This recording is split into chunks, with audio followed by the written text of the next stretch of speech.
My dear students, Assalamu alaikum wa rahmatullahi wa barakatuh. Greetings and welcome to today's lecture. This would be lecture number 5. This is what we are going to update on this base, like lecture number 5. Okay, the course name is Introduction to Literature. Introduction to Literature. Thank you. So while we go for that, so far we have learned almost 18 to 20 literary terms, and today I want you to focus on these terms as well.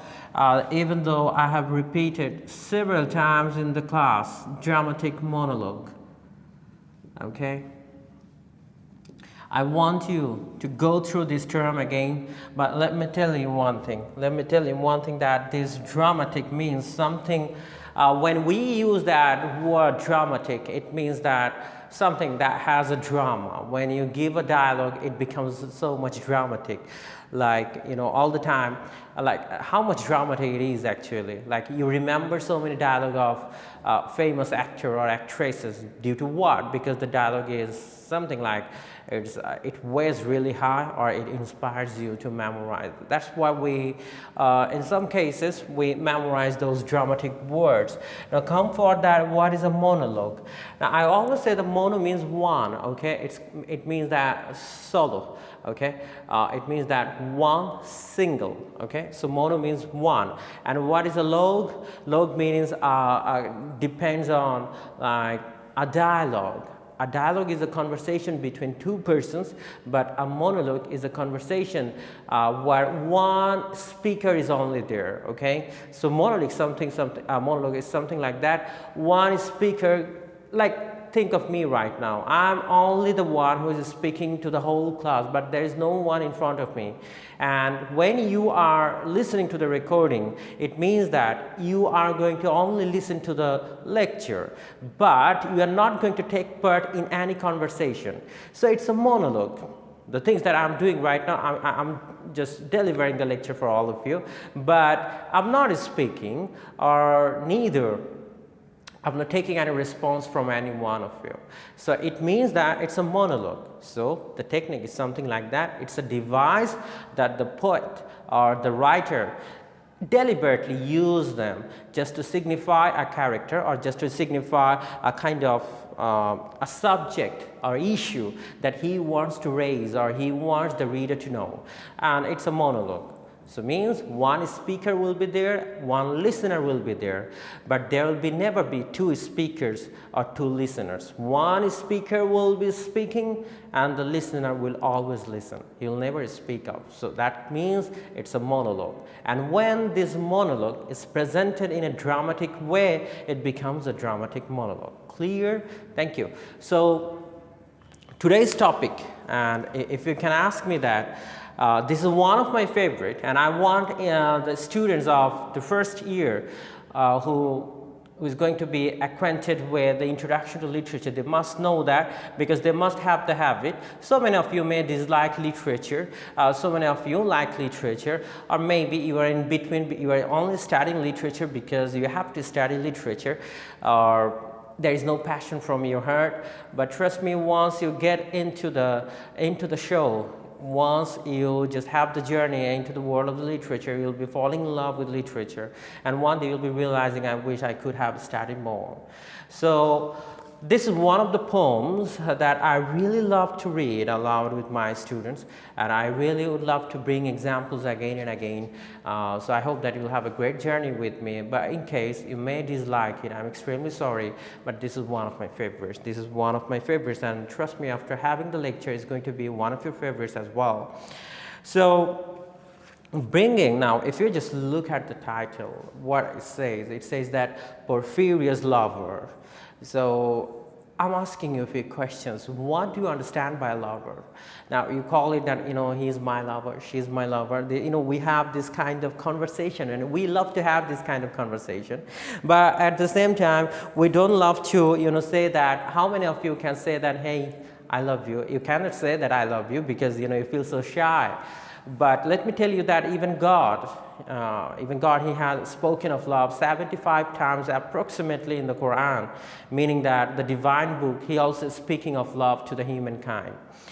And But why do we feel shy of taking or saying someone that, you know what, I love you a lot? But this love is so powerful. Now the question is that, do you think that this love is something that we must have all the time? Or this love is, sometimes love can be destructive? Do you believe that philosophy? That love can be destructive as well as it can be constructive. But the question is that how love can be destructive? If this question really, you know, shakes my mind as well, that sometimes love becomes so much possessive that, you know, someone wants to take the control of you because he loves you a lot and he wants you to do whatever he likes, and he doesn't want you to do whatever he dislikes, and you want your beloved to do what you like, and you don't want your beloved to do what you dislike. So think of that, because you love him, you don't want to, like, if you think of me, or like, you know what, if I love my student, okay, I want my student to do this thing. I don't want them to go away, you know, going this way. I want them to do all the time, come on, do good, do good, do good. Because why? Because I love my students. It's a constructive love. It's not going to destroy you. But what becomes a destructive love? That's the question. It's the example that I have given you, it's a constructive love because I want you to be good. But at the same time, what's destructive love? That love is, we call it love is divine. Pope says is what? Everything is fair in love and war. So think of that. There is so many analyses of that love actually. In some cases, in Persian, we call it, muhabbat. And then now Hindi terms, you also use that muhabbat, or you can say it ishq. So there are so many words that we use just to define love. We want to express love. But how can love be so destructive? How can love possess one's soul, and then it starts to control that soul, and then, you know, it says, you know, I'm going to kill you. So today we are going to encounter with such a wonderful piece of writing written by Robert Browning. And he says that, you know, this poem will be telling you that how a lover becomes so much destructive. This poem would be telling you that why all the time love is not good. Love can be extremely, you know, it's something like possessing someone. Love can be destructive. Love can be possessive. Love can take the control of others. Now, these are the questions that we'll be answering. But I don't want you to go for a huge analysis of this poem, but I want you to understand this poem. Why? Because our main concern is this one, dramatic monologue. And at the same time, I want you to have a good journey. I welcome all of you to the world of the literature, so that if you read the good piece of work, always you'll be looking for more and more if you really love to study. So literature is something that you have to study all the time. You have to study with a new piece of the work. So let me go through this one. I'm going for the text. I hope that the text is visible. In case the text is not visible, I'm extremely sorry. I'm extremely sorry if the text is not visible. But I'll be trying my best to give you a good look of the text. As you know that sometimes, yes, I hope that you can, I did the best possible zoom for you. So yes, here we go. Come on, start working, mister. Okay, so that much I can say. I think I made her smooth white shoulder bare. Now, let me read that poem. I have this poem with me, so I'm just reading. You just listen to me at first, what happens. You don't have to understand, like, because when we read a poem, initially we're not going to get what happens in the poem. But when we go for rereading of that poem, you'll be eventually understanding, and that's going to help you. This it's not something like that. It's going to happen in one time reading. You need reading, rereading, and then rereading, which will be eventually helping you just to understand what the poet wants to say you. Now let's read it. Written by Porphyria. I say that Porphyria's Lover. Okay, Porphyria's Lover, written by Robert Browning. I'm reading it for you. I hope that all of you will be with me. The rain set early in tonight. The sullen wind was soon awake. It tore the elm tops down for spite and did its oars to vex the lake. I listened with heart fit to break when glided in Porphyria. Straight she shut the cold out of the storm and kneeled and made the cheerless grate blaze up and all the cottage warm. Which done she rose and from her form withdrew the dripping cloak and shawl and laid her swelled gloves by, untied her hat and let the damp hair fall. At last she sat down by my side and called me. When no voice replied, she put my arm about her waist and made her smooth white shoulder bare and all her yellow hair displaced. And I just want you to just go for this one up to and made her smooth white shoulder bare. Now what happens? Let me tell you that. It's raining. The rain set early into night. It's raining outside and it says that, but this tonight, T-O, and that you can say there's a dash and then you have a night. This has a different meaning. The rain set early into night. Now it says that unexpected raining. Now look at the imagination. When like you didn't expect rain and you didn't expect Porphyria as well, so you have to just go for that metaphorical understanding. The way rain was unexpected, in this way Porphyria was also unexpected. Now look, the rain set early into night, the sullen wind was soon awake. It tore the elm tops down for spite and did its oars to vex the lake. I listened with heart fit to break when glided in meaning that coming, you know, it just glided in, hey, open the door, okay, and then she did one thing, it's so cold, so she just, you know, did something like that, okay, she lit up the fire, okay, in the cottage just to make it warm, and she takes off her gloves, all the gloves she had, takes it off, okay, and you know what, she opens her hair like that, you can imagine that, just opens her hair, and then, you know, she, you know, just sits beside her lover, okay. We don't know the name of the lover, but someone is speaking to you, you'll be understanding. I said that someone is narrating the story, and you'll be finding that it's Porphyria is not going to speak to you, okay, someone is just narrating the story, and that's why it's known as a dramatic monologue. Only a speaker is there, but the listener will never speak. So if you have been through this one, so this is what it says, okay, I hope that it's very clear what happens right now. It's raining, okay, Porphyria glided in means came so fast, and you know, she lit up the fire in the cottage, everything is nice, good, okay, so they get warm, and she opens her hair beautifully, okay, opens, and then she takes off her gloves, and she says that, oh, I'm sorry, you know,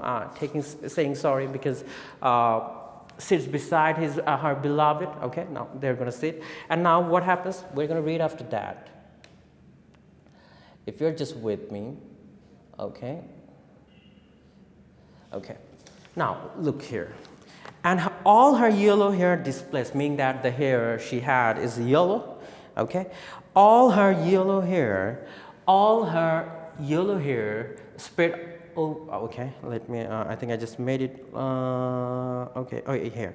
And all her yellow hair displaced and stooping made my cheek lie there, and spread over all her yellow hair, murmuring how she loved me. She too weak for all her heart's endeavor. Now she says that, you know, she came to my cheek, closer to my cheek, and she was murmuring how much she loves me. Clear? She says how much I love you, you know, she's going to tell that, you know, and she says, you know, I love you more than my life, something like that. She's just murmuring into the ears of her beloved.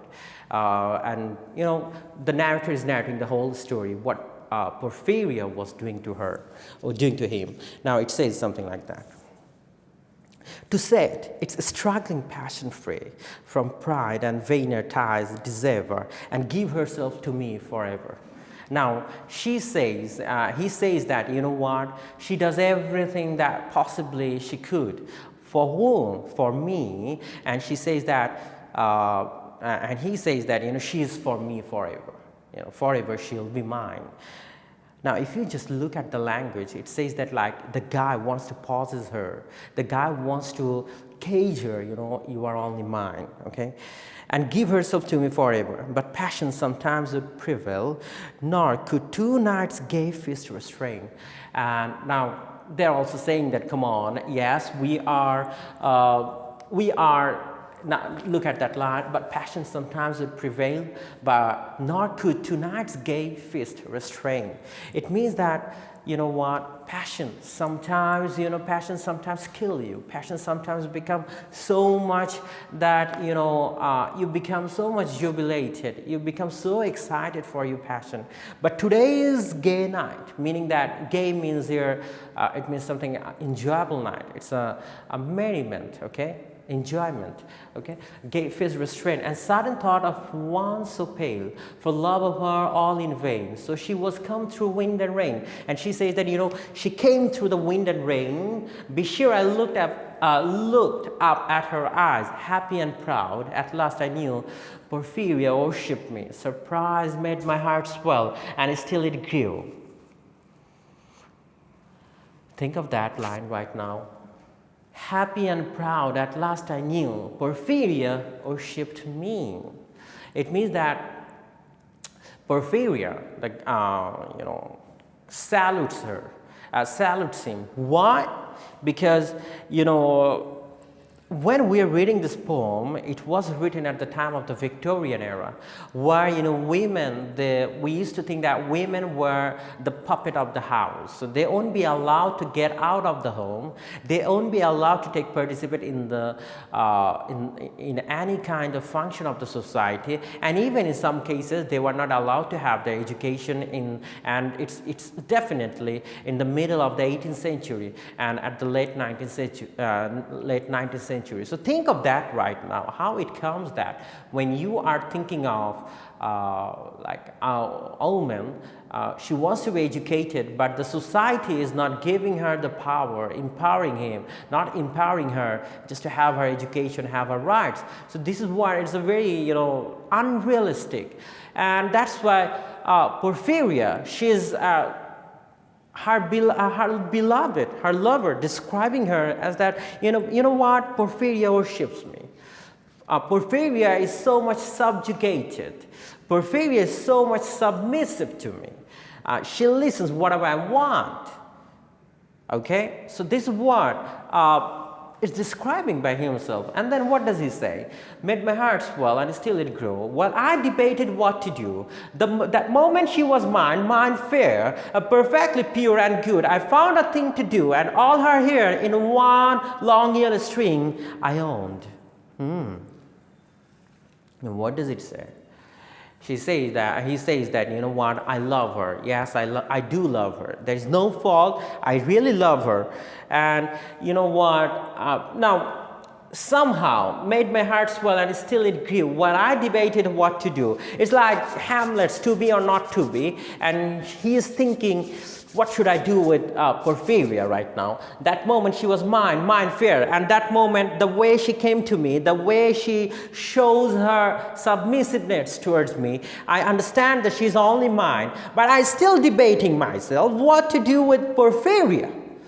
What to do, how to deal with her right now, what should I do? You know, it's a cracking mind, a madness is going on into the heart of Porphyria's lover. A thing to do, and all her hair in one long yellow string I owned. Then. Now it says, 3 times her little throat around. I'm not going to tell you what happens here. It's a serious incident. I'm not going to tell you.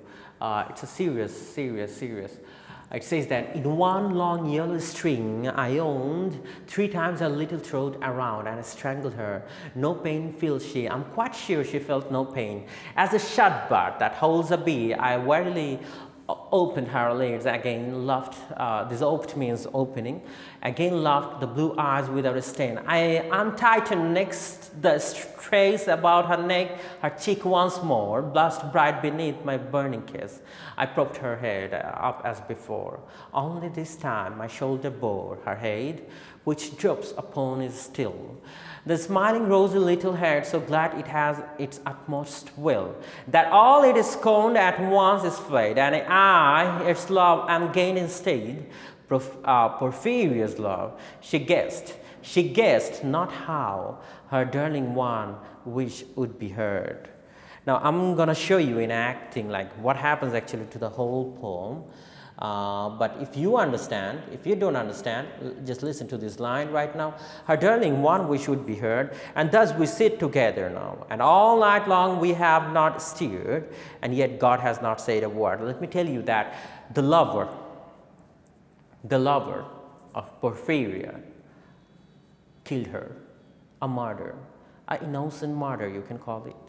A murder that no one even imagined that it's going to have a murder. No one even imagined that. Now think of, I'll just give you 5 seconds, just think of that. You know, how is it possible that why there should be a murder? Why there should be a murder? That's the one I want you to just think for 5 seconds. I'll be just showing you actually that I want you to just give a demo actually. What happens here? I want you to give a demo. What happens actually? Mr. Arman, can you just sit over here, please? You sit over there. Yeah, sit. Okay, so Mr. Arman, I'm just gonna give you a demo actually. What happens? So if, okay, so I'm just taking the microphone again. I hope that you can hear me actually. So Mr. Arman will be I'll be using Mr. Arman just to have a demo. Mr. Arman, can you just sit over there, here? Okay. Okay, sit down. Thank you. So now what happens right now? Let me tell you the whole story in a moment. So Porphyria, she came in. It was a rainy night. She came in, got in good.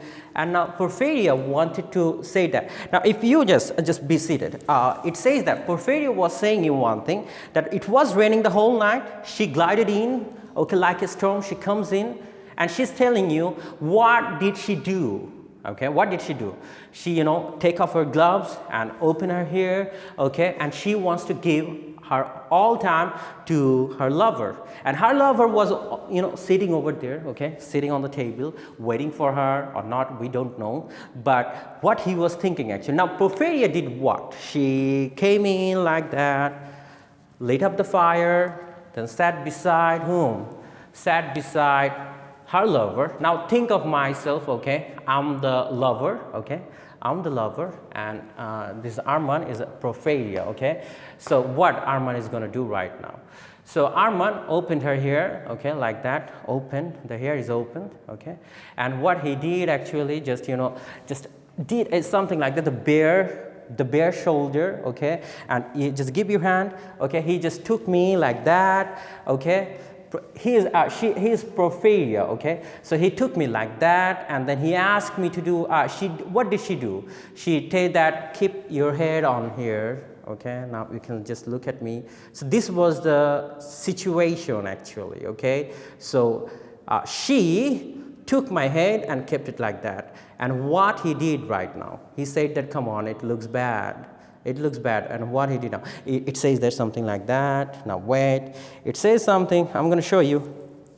So as Porphyria opened her long hair, okay, so what he did actually, the long hair he had, okay, and this guy, you just write, so I was just doing like that, okay, so now he did something like that, taking her hair and just do like that. And just murdered her for how many times? For 3 times, strangled her, 3 times strangled her, and she was dead. And when she was dead, what was he doing actually? He says that, come on, it's not going to be do like that, it should be like that. And he said that when she's dead, and said, come on, be like that. Okay, and then he said that I opened her eyes, something like that. I opened her eyes, and then I was sitting all day and night in that way. And he said, God didn't say any word. Thank you, Mr. Arman. I hope that the job is done. Thank you. So it says that. So you understand actually what happened into the murder. So it's a murder. It's a murder that no one even could imagine, that he strangled her for 3 times, and then he opened her eyes and says, oh, you love me a lot. Wow, you're so beautiful. I know that you worship me. I know that you're my love. And at the same time, he said that God is debating himself as well, whether should I be punished or not. So that's the end of the poem. Now, I just want to throw you a question, that why does the murder take place? The murder takes place because of something like that. Look, what made Porphyria's lover angry? When she just opened her shoulder, okay, and then took the head of the lover on her shoulder, that really made him egoistic. Come on, I'm not going to rely on your shoulder, because it has to be like that. I'm superior than you, so I should be like that, okay, and you should be here. I shouldn't be over there, okay. You cannot be something like that, because look at the imagination right now, the way I want to show you what. Because when Porphyria was sitting over there and took the shoulder of the lover, okay, it means what? Porphyria's shoulder was something like the head was straight, okay. It means that her lover was subjugated, her lover was submissive to her, right? But Porphyria's lover doesn't want that. Now he, being angry, strangled her 3 times and commits a murder, and then when the dead body, and now he fits it right now, took the head of Porphyria and kept it on his shoulder and said, now it's okay. Now it's okay. You should be on my shoulder. I'm not going to be on your shoulder. Even now, the society, what they say actually, the man versus woman. This is what England society believes. And now they say the men are superior than women. That's the problem. There was a problem in the Victorian society. That's it. Thank you so much for being in the lecture. I hope that you understand that poem. And I hope that I have given you the link already, so you can just read the poem. And when you're reading the poem, make sure that you just take my example, take my lecture as a note, because this poem is not an easy one to go through. The story seems easy one, but to make you understanding, it took a lot of reading. The way I'm making you understand, it took a lot of reading from my side. So make sure that you read it yourself, and then you listen to the lecture, and then there is an assignment for you. Obviously, there will be an assignment for you. Now, if I ask you a question, do you think that Porphyria was responsible for her own murder? What do you believe? And I want you, after reading that poem, you should submit me an assignment in the comment section. I want you to do so. That, do you really think that Porphyria's lover was a mad guy? Do you really believe that? These few questions you should be just giving a random answer. Do you think that Porphyria doesn't have any fault? Do you think that Porphyria's lover could have, made her understood? Do you think that Porphyria's lover, it's a society that had created the mentality, that had formed the mentality of humankind in that way? Are you going to blame the society or Porphyria's lover? Or you are going to blame the system that we nurture in our society? How are you going to deal that enigma? How are you going to deal that concept of societies, why we say that man versus women? Why we should have to think in that way, that always it's man versus women? Why do we have to think in that way, it's women versus man? Why can't we get out of that concept? And what are the things that goes on in our mind? So I want you to answer these all questions in my comment section as an assignment, as a reading, as a proof that you have heard to the lecture. Now, the concept is something like that. Do you think that, how will you justify, making it more clear for you, how will you justify the character of Porphyria's lover? That's it. How will you justify the character of Porphyria's lover? What do you think of him? And while you're reading this poem, how did it shake you heard? Did you really, it was just what? Did it create an exclamation mark into your mind? How are you going to react? Show your reaction in the comment section. Like, how did you react to that poem actually? This is what I want from you, and really it's going to inspire me as well, that should I will be giving you more that kind of genres, or should I bring that kind of genres more and more for all of you? So make sure that you adhere to that lecture, and please do your work and do submit it by, I'm going to giving you a deadline, that make sure that you're going to submit it by on Monday night, so because we have a class on Tuesday, so make sure that you submit it by Monday night. Thank you so much. Assalamu alaikum wa rahmatullahi wa barakatuh.